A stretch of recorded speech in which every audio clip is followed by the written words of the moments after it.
숙주나물.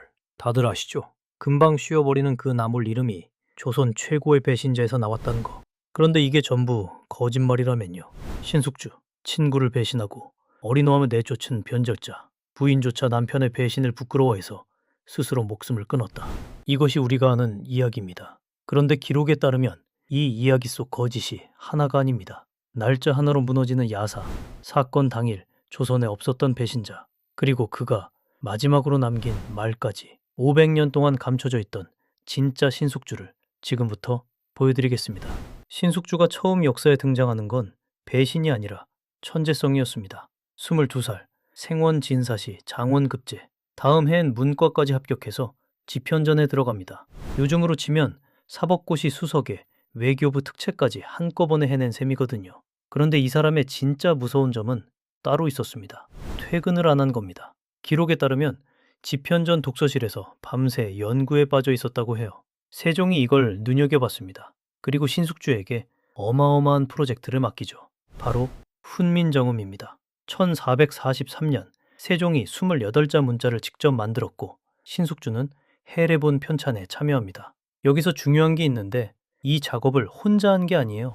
성삼문과 함께였습니다. 이 두 사람은 요동에 유배 중이던 명나라 학자 황찬을 무려 13차례나 찾아갑니다. 의문학 자문을 받기 위해서요. 황찬이 신숙주의 이해력에 감탄해서 직접 호를 지어줄 정도였습니다. 희현당, 현인을 바라는 사람이라는 뜻이에요.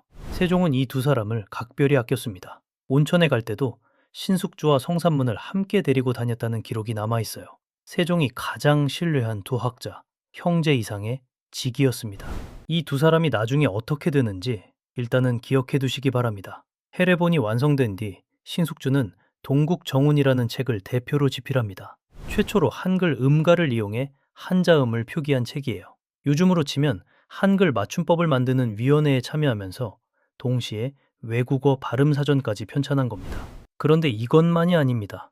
27살에 일본 통신사 서장관으로 뽑혀서 8달 동안 일본에 머물렀습니다. 가는 곳마다 산천의 지형을 살펴서 지도를 그렸고 중국어에 일본어, 여진어에 몽골어까지 4개 국어를 구사했습니다. 걸어다니는 인간 번역기였던 겁니다. 이 일본 사행이 왜 중요하냐면요. 당시 남해안 백성들은 왜구 때문에 삶이 완전히 무너져 있었습니다. 기록에 따르면 고려 말 41년 동안 왜구 침입이 506차례, 43년 중 왜구가 오지 않은 해가 단 4년뿐이었어요. 해안가에는 인가가 사라진 곳도 있었습니다. 바닷가에서 살 수 없는 나라, 그게 당시 조선의 현실이었거든요. 신숙주는 일본에서 돌아오는 길에 대마도에 들릅니다. 그리고 대마도 주와 직접 협상을 벌여서 개해 약조를 맺어요. 일본에서 조선으로 올 수 있는 배를 연간 50척으로 제한하고 경제적 지원도 한도를 정한 겁니다. 요즘으로 치면 조선판 통상조약을 만든 셈인데 이 조약 하나가 남해안 백성들의 삶을 바꿔놓습니다. 전쟁이 외교로 바뀌고 외교가 질서가 되고 질서가 생활의 안정이 된 거예요. 27살 청년이 해낸 일치고는 좀 말이 안 되는 스케일이죠. 세종이 세상을 떠나고 문종마저 2년 만에 눈을 감습니다. 12살짜리 어린 왕이 즉위하는데 대체 무슨 일이 벌어진 걸까요? 단종, 겨우 12살.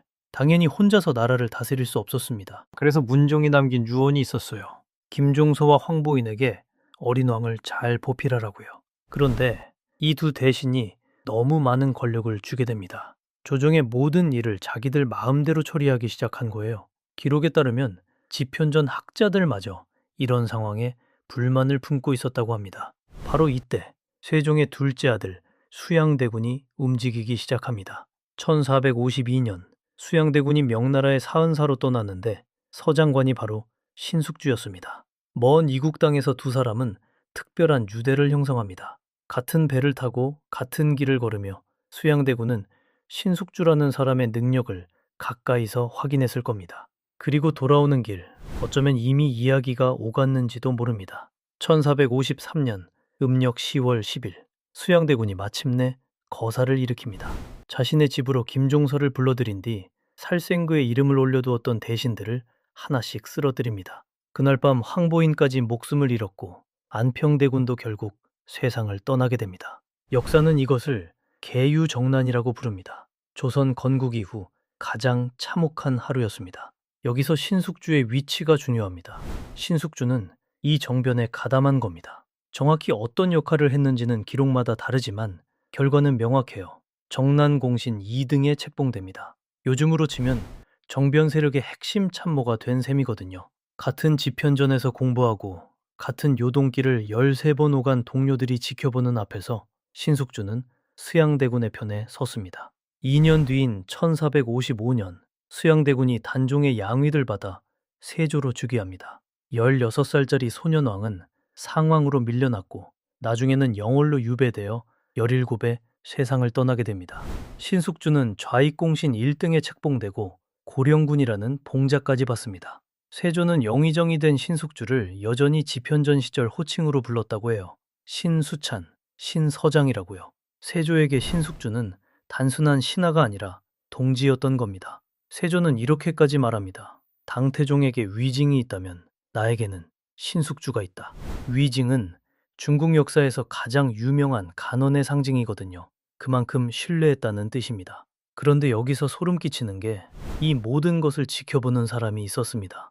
세종이 온천에 갈 때도 함께 데리고 다녔던 그 사람, 신숙주와 형제처럼 지냈던 성산문이 조용히 다른 길을 준비하고 있었던 겁니다.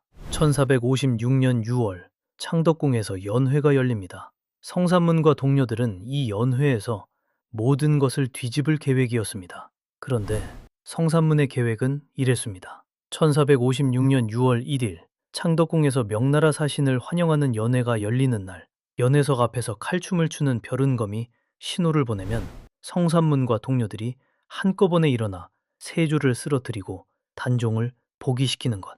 준비는 치밀했습니다. 성산문, 박팽년, 이계, 하위지, 유성원, 유흥부, 목숨을 건 6사람이 모였습니다. 그런데 그날 예상치 못한 일이 벌어집니다. 벼른검이 갑자기 다른 사람으로 교체된 겁니다. 거사의 핵심 인물이 빠져버렸어요. 성산문은 연회장에 앉아서 아무것도 할 수 없었습니다. 술잔을 기울이며 세조의 웃는 얼굴을 바라보는 그 심정이 어땠을까요? 그리고 결정적인 일이 벌어집니다. 거사가 연기된 사이 동료 김질이 장인 정창손에게 모든 계획을 밀고한 겁니다. 여기서 기억해 두셔야 할 게 있어요. 밀고한 사람은 김질이지 신숙주가 아닙니다. 이건 나중에 아주 중요한 이야기가 됩니다. 성산문과 동료들은 체포됩니다. 그리고 시작된 국문. 세조가 직접 신문에 나섭니다. 세조실록에 기록된 이 장면은 소름이 돋습니다. 세조가 혹독한 시련을 가하면서 추궁하자 성산문은 이렇게 대답합니다. 나리의 형벌이 혹독하기도 합니다. 혹독한 신문 속에서도 기계를 꺾지 않았던 겁니다. 세조가 내가 내 신하가 아니냐고 묻자 성산문은 상왕이 계시거늘 어찌 다른 임금을 섬기겠습니까? 라고 답합니다. 그런데 여기서 소름 끼치는 게 따로 있어요. 세조실록 세조 2년 6월 2일 기록입니다. 성산문이 이렇게 말합니다. 신숙주는 나와 서로 좋은 사이지만 그러나 죽어야 마땅하다. 이 한마디에 모든 게 담겨 있습니다. 좋은 사이라는 말은 진심이었어요. 요동을 13번 함께 오간 벗이니까요. 그런데 죽어야 마땅하다고도 했습니다. 친구에 대한 그리움과 분노가 동시에 존재하는 참으로 복잡한 심리였던 겁니다. 더 놀라운 건 그 다음입니다. 동료 윤영선이 신숙주를 처단해야 한다고 주장했을 때 성산문과 박팽년이 직접 말렸습니다. 친구를 단죄하면서도 차마 목숨을 앗아가는 것은 막았던 거예요. 성산문과 동료들은 형장의 이슬로 사라졌습니다. 성산문이 남겼다고 전해지는 시가 있습니다. 이 몸이 죽어가셔 무엇이 들고 하니 복매산 제일봉에 낙낙장송 되야이셔 백설이 만건곤할제 독야 청청하리라. 죽어서도 푸르른 소나무가 되겠다는 뜻이에요. 연좌제로 수백 명이 참혹한 화를 입었고 살아남은 신숙주를 세상은 배신자라 부르기 시작합니다. 죽은 자는 충신이 되고 살아남은 자는 배신자가 되었습니다. 이것이 500년 동안 이어져 온 이야기입니다. 그런데 이 이야기에는 우리가 모르는 부분이 있습니다. 바로 날짜입니다. 우리가 500년 동안 믿어왔던 이야기 중 거짓이 하나가 아닙니다. 첫 번째 거짓부터 밝혀보겠습니다. 첫 번째, 부인의 자결.